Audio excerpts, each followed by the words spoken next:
See, when we talk about this generation, you all have been told a lot about yourself. I believe that this is the most talked about generation in the history of generations. How many of you have heard something negative about this generation? Yeah, now what does that feel like? You wake up and you read the news, or you look at the BuzzFeed, or you look at Facebook or Twitter, and you see all this negative stuff, and all you've done is just show up and go to school. See, they call you the millennials. Nobody ever really defines what it means, so I decided to put this up here. Millennials are people born from 1981 to 2000. If that's you, somebody make some noise. All right, so that means that we're talking about just about all y'all, okay? The millennials are marked by technology. Technology has influenced our society so much that everything that is oftentimes did not exist many years ago. So I know he has to leave. That's my nephew right there. His name is Colin. Colin is an entering freshman at UCLA. He's on the football team. Y'all look out for number 31. He's going to be the one intercepting all the passes because he's my nephew. So he's brand new at UCLA. He's only been here for a couple of weeks. In 4 years when he graduates,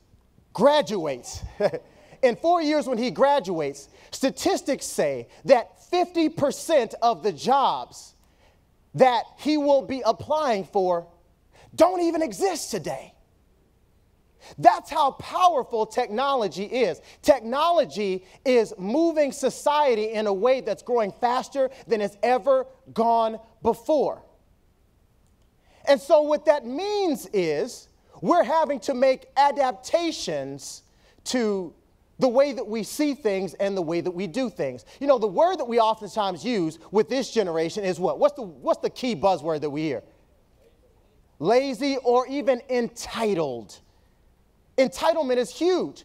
And I actually don't believe that this generation is entitled. I believe this generation is just impatient. I believe this generation is called the download generation. This is what I term this group of folks. Because with the download symbolizes you being able to get whatever you want, whenever you want, wherever you want, for inexpensive, if not free. And the download has replaced things like physical CDs. Now you just get them online. If you want to get music, you just get it online. If there are pictures, you could just get them online. You download everything. And the great thing about the download generation is that because you've seen so many first times, you understand possibilities like no other generation. This is the generation where we've seen people who become billionaires, not millionaires, billionaires before age 30. Before, that was reserved for a group of old men who seemed to have nothing to do with the rest of society. But because you've seen it happen many times over and over again, you have seen the possibilities. You've seen people who are now famous just for being famous. You've seen people with absolutely no talent who are now multimillionaires. You've seen people go from just having an idea to putting that idea on a crowdfunding site, and they generate millions and millions of dollars. See, no other generation has seen the possibilities unfold like you have. So what that's done is it helped you to see it's possible. There's men, there's women.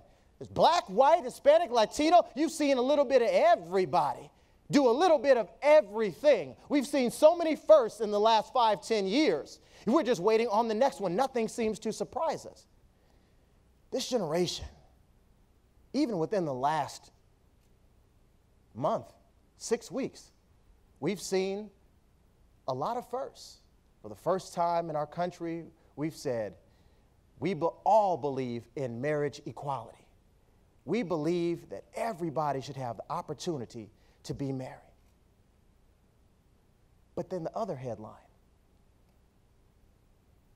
we see church shootings, we see mass murders, we see people getting shot, people getting choked, people getting thrown at the back of police vans. It looks almost like 1960. So on one side, we're really coming together. We're showing a lot of progress. We're saying, hey, I don't have to believe what you believe, but I'm good with you doing whatever you do. It's okay. I'm not going to treat you differently. I'm not going to make you seem bad just because you're not like me. And then on the other side, we're almost one step away from what looks like a civil war. Doesn't that seem odd that in the same country at the same time we're having these same challenges?